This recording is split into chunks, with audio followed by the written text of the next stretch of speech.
sana ada kerajaan iblis yang terkuat di dunia, Mang. Kapal layar itu kondisinya utuh, tapi ketika dicek nggak ada orang sama sekali. Halo Mamang, welcome back to my channel Sigit NTS.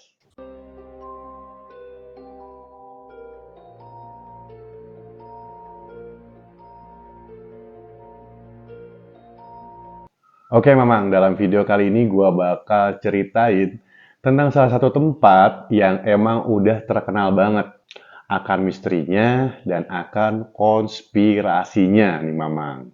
Tempat ini dipercaya sebagai tempatnya para jin, setan, iblis, dan makhluk halus gitu Mamang.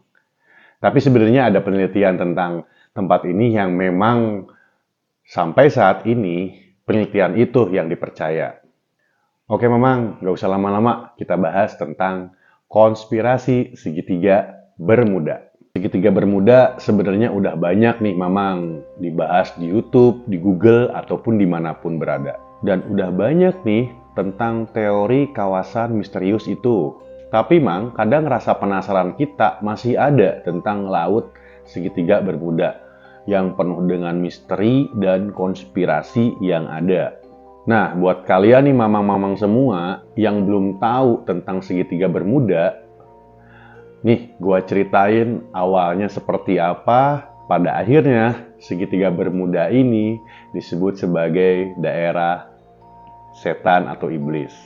Dikutip dari Mang Google nih, segitiga Bermuda adalah kawasan imajiner yang terletak di antara Miami, Florida, San Juan, Puerto Rico, Bermuda. Jika tiga daerah itu diambil garis lurus, akan membentuk segitiga. Dan dalam wilayah segitiga itulah konon katanya banyak terjadi kejadian kecelakaan, baik terjadi di laut maupun di udara. Bahkan kejadian aneh pun terjadi di sana.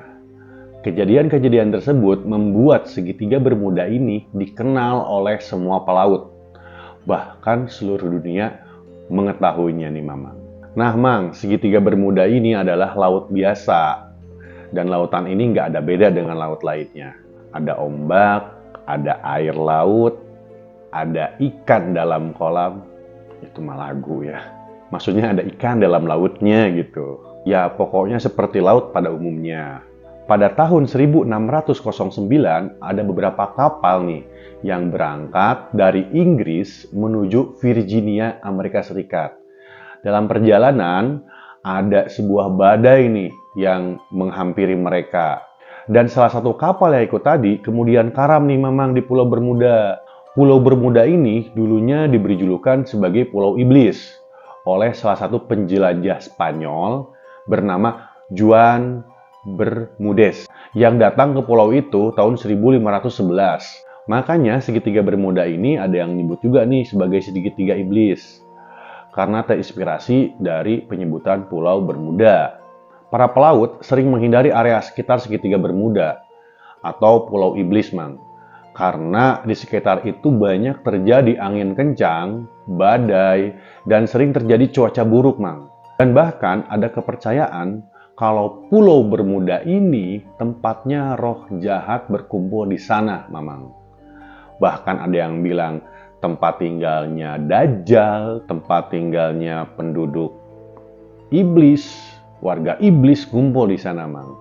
Bahkan ada yang bilang di sana ada kerajaan iblis yang terkuat di dunia, Mang. Kemudian pada bulan Desember tahun 1980, sebuah kapal yang bernama Ellen Austin berlayar nih dari Liverpool menuju New York. Kapal itu melewati Samudra Atlantik. Namun karena tidak mau memutar, kapal itu mengambil jalur pintas nih Mamang dan melewati sekitar Laut Sargasso. Nah Mang, pada saat itu belum terkenal nih yang namanya segitiga Bermuda. Para pelaut pada zaman itu menyebutnya dengan kata Laut Sargasso. Saat melintas Laut Sargasso, kapal Ellen Austin ini bertemu dengan kapal layar. Nah, dan yang buat aneh nih Mang, kapal layar itu kondisinya utuh, tapi ketika dicek nggak ada orang sama sekali. Kapalnya nggak rusak, utuh, normal, tapi pas dicek nggak ada orang sama sekali. Para kru Ellen Austin tuh merasa heran, ada kapal layar di tengah laut, eh, kapalnya utuh, nggak rusak, tapi nggak ada satupun penghuni di sana gitu. Krunya nggak ada, penumpangnya nggak ada. Ini yang membuat para kru kapal Ellen Austin penasaran. Melihat hal tersebut, Kapten Griffin kemudian menyuruh anak buahnya untuk membawa kapal itu ke New York. Kemudian dua kapal itu bersama-sama pergi ke New York. Tidak berapa lama dari itu, tiba-tiba kabut muncul nih di lautan. Dan buat jarak pandang menjadi terbatas, sehingga kapal yang satu dengan kapal yang lain itu agak terpisah nih Mamang. Beberapa saat kabut mulai menyelimuti daerah lautan sana, hingga akhirnya kabut menghilang. Setelah kabutnya hilang, ada hal aneh terjadi lagi, Mang. Kapal layar yang tadi dibawa oleh anak buahnya Kapten Griffin tiba-tiba hilang, Mang, bareng anak buahnya. Padahal posisinya di situ, kabutnya udah nggak ada, udah menghilang, dan jarak pandang udah normal. Melihat kejadian tersebut, Kapten Griffin lalu mencari sekitaran wilayah lautan itu dan mencari kapal layar tadi yang hilang. Setelah beberapa jam mereka mencari tidak ditemukan, akhirnya Kapten Griffin kemudian lebih memilih untuk melanjutkan perjalanannya ke New York dibanding istilahnya harus memikirkan kapal layar yang tadi. Dan Kapten Griffin pun mengikhlaskan anak buahnya yang hilang bersama dengan kapal layar yang dia tepui tadi di laut. Nah, pada bulan Maret tahun 1918, kapal terbesar Angkatan Laut Amerika USS Cyclops berangkat nih dari Brazil dengan membawa bahan baku untuk pembuatan besi menuju Baltimore, Amerika. Di perjalanan, kapal itu singgah nih di Barbados buat ngisi ulang bahan bakar, kemudian ngisi ulang bahan-bahan yang diperlukan nanti di kapal laut. Kapal yang dijadwalin tiba di Baltimore ternyata nggak pernah sampai nih, Mang. Kapal itu hilang, bahkan ketika perjalanan pun nggak ada sinyal darurat atau sinyal SOS minta tolong. Dan pada saat pencarian, bangkai kapal itu pun nggak pernah ditemukan, Mang.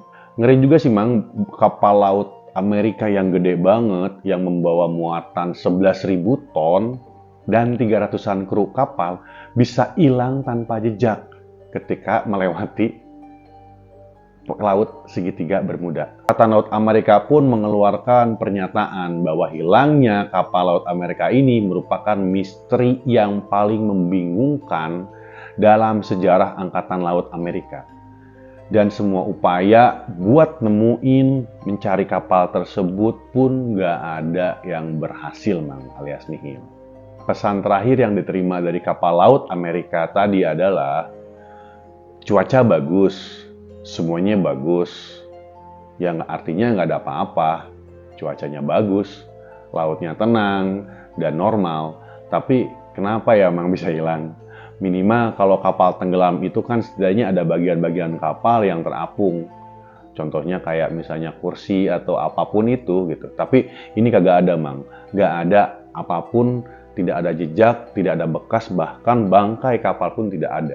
Kapal sekelas Angkatan Laut Amerika itu biasanya kalau ada tanda bahaya ngirim sinyal SOS, Mang. Dan itu tidak terjadi pada kapal laut Amerika itu. Tidak ada sinyal SOS, kemudian tidak ada permintaan tolong. Kalaupun kapal ini tenggelam, harusnya ada sisa waktu buat kirim sinyal bantuan gitu, minta tolong kayak kapal Titanic kan ada waktu juga gitu. Kan tidak seperti pesawat terbang yang langsung ke bawah seperti itu. Selain kapal tadi, banyak lagi kapal-kapal kecil yang ngalamin kejadian-kejadian aneh di segitiga Bermuda. Misalnya kapalnya hilang, kapalnya ada tapi penumpangnya nggak ada. Bahkan ada kabar seseorang pernah melihat kapal hantu melintas di sana.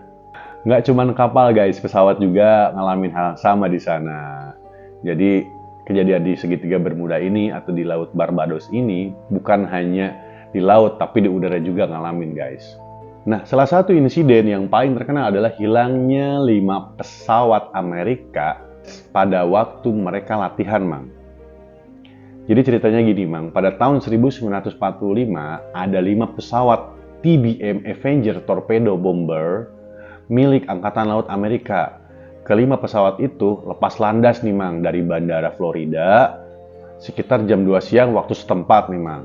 Nah, mereka ini ngelakuin latihan rutin yang biasa mereka lakuin. Rutenya adalah melewati Laut Segitiga Bermuda. Awalnya, latihan itu berjalan mulus nih, Mang, tanpa ada halangan atau apapun.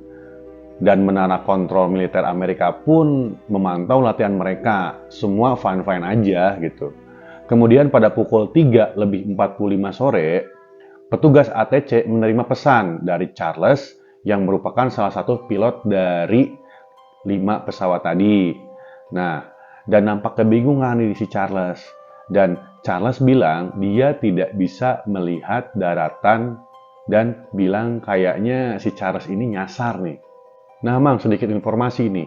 Emang pada saat tahun 1945, GPS itu belum dipakai di pesawat. Para pilot itu mengandalkan kompas dan menggunakan koordinat serta kecepatan.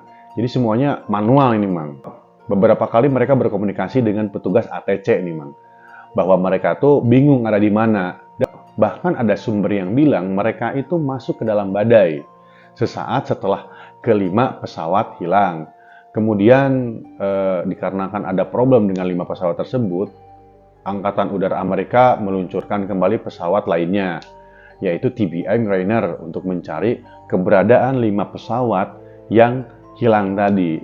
Tapi pesawat kedua yang mereka kirim sama-sama hilang juga nih, Mang. Nah, pencarian pun dilakukan secara besar-besaran dan serentak, dibantu oleh Angkatan Laut Amerika. Namun hasilnya nihil, Mang. Tim yang melakukan pencarian pun bingung, karena dalam pencarian mereka tidak menemukan apa-apa, tidak menemukan petunjuk apapun. Nggak ada puing pesawat, nggak ada tumpahan minyak bahan bakar, semuanya nihil. Padahal nih, Mang, pesawat TMB Avenger itu adalah salah satu pesawat yang kuat. Dan laporan akhir dari KNKT-nya Amerika adalah ini masih menjadi misteri. Pada bulan Januari tahun 1948, pesawat penumpang Star Tiger hilang di perairan Segitiga Bermuda. 1 tahun kemudian, pada tahun 1949, pesawat penumpang Star Ariel juga hilang di sana, Mang. Nah, dari beberapa kejadian, orang-orang mulai curiga nih, jangan-jangan ada sesuatu di daerah itu. Lalu istilah Segitiga Bermuda kemudian muncul setelah jurnalis Vincent Geddes membuat artikel untuk majalah Argosy yang berjudul The Deadly Bermuda Triangle. Jadi, sebelum legenda Segitiga Bermuda muncul, udah ada misteri laut Sargasso yang dikenal sama para pelaut nih, Mang. Sejak saat itu nih, Mang, legenda Segitiga Bermuda menyebar dan diketahui oleh orang banyak di seluruh dunia. Penyebab hilangnya pesawat dan kapal laut di Segitiga Bermuda memunculkan beberapa persepsi nih, Mang. Ada yang bilang nih ini adalah ulah alien, kemudian ulah warga sekitar peradaban yang hilang, atau ada juga yang bilang ini kerajaan iblis, tempatnya Dajjal, dan banyak banget persepsi yang timbul dari wilayah Segitiga Bermuda. Ada beberapa teori yang muncul nih, Mang, tentang Segitiga Bermuda. Yang pertama, faktor dunia lain atau alam gaib. Beberapa dukun atau paranormal yang mempunyai kekuatan supranatural bilang nih kalau keanehan yang terjadi di Segitiga Bermuda itu karena adanya alien yang mencuri kapal-kapal dan pesawat untuk diteliti. Makanya bangkai pesawat itu nggak ditemuin gitu. Jir. Jadi pesawat kita diteliti sama alien di sono gitu. Yang kedua, adanya portal waktu. Nah, salah satu sumber menyebutkan bahwa yang terjadi di Laut Segitiga Bermuda adalah adanya portal waktu yang bikin kapal atau pesawat yang masuk ke dalam portal waktu tersebut keluar ke masa yang berbeda. Dan penyebab itu semua kemungkinan adalah daerah yang hilang atau Atlantis.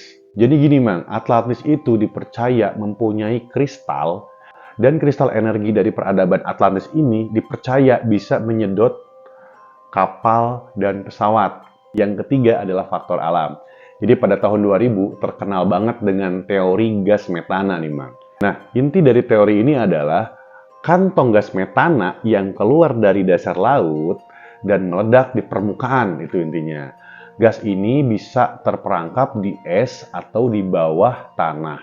Studi yang dilakukan di Norwegia bilang kalau ada sebuah kawah besar di bawah lautan sekitar Norwegia yang terbentuk oleh ledakan gas ini. Gelembung gas metana juga bisa memunculkan puting beliung nih, Mang. Jadi teori ini sih menurut para ahli agak masuk akal. Tapi sayangnya nih, belum ada ditemukan gelembung gas metana di kawasan segitiga Bermuda, Mang. Dan kemungkinan kalaupun ada nih, Mang, tetap aja nggak bisa menjawab kenapa pesawat bisa pada hilang, apalagi 5 pesawat Angkatan Udara Amerika, Mang. Nah, yang keempat, anomali magnetik. Selama berabad-abad, para pelaut yang melintasi wilayah segitiga Bermuda itu sadar, Mang, kalau kompas mereka jadi aneh. Nah, bahkan Columbus sendiri menyebutkan kompasnya itu jadi kacau. Biasanya jarum yang menunjukkan arah utara bergeser 20 derajat dari arah utara yang ada di kompas. Bagi pelaut, ini menyebabkan kebingungan nih, Mang. Yang mana pada saat di laut, mereka itu sangat bergantung dengan kompas mereka. Kelima, cuaca buruk. Sebelum segitiga Bermuda ini terkenal, Laut Sargasso adalah laut yang sering ngalamin cuaca buruk dan badai nih, Mamang. Makanya para pelaut berusaha sebisa mungkin menghindari Laut Sargasso. Dan bisa saja nih pesawat atau kapal-kapal yang hilang itu kecelakaan karena cuaca buruk, Mang. Keenam, teori arus teluk. Gulf Stream adalah arus yang sangat kuat, kecepatan 2 m per second. Jika ada kapal yang tenggelam di dekat arus ini, maka kemungkinan kapal itu, Mang, bakalan pecah berkeping-keping dan tersebar di sekitar lautan segitiga Bermuda. Nah, si teori arus teluk ini sering terjadi berupa badai tropis kuat dan ombak yang sangat besar, Mang. Yang keenam, faktor kelalaian manusia. Ini mungkin bisa dijadikan sebagai salah satu alasan nih, Mang, karena mungkin saja yang terjadi di segitiga Bermuda itu adalah faktor kelalaian manusia. Karena mungkin saja para pelaut itu tersesat di lautan atau kadang bingung nih nentuin posisi di lautan gitu. Apalagi tadi dijelasin bahwa kompas yang melewati sana itu bergeser 20 derajat dan tidak akurat. Nah, kapal yang hilang secara misterius di kawasan segitiga Bermuda ini terhitung ada sekitar 50 kapal dan 20 pesawat. Oke, Mang, gimana pendapat kalian tentang segitiga Bermuda yang tadi gue ceritain? Walaupun berbagai konspirasi timbul, ada yang bilang itu karena gelembung, ada yang bilang karena alien, ada yang bilang karena istana Dajjal atau istana iblis, itu terserah kalian semua. Kalian yang menentukan. Oke, sekian video dari gue. Terima kasih udah nonton sampai habis dan jangan lupa nyalain notifnya supaya kalian tahu kalau gue upload video terbaru. Thank you, terima kasih. Assalamualaikum warahmatullahi wabarakatuh. Bye-bye.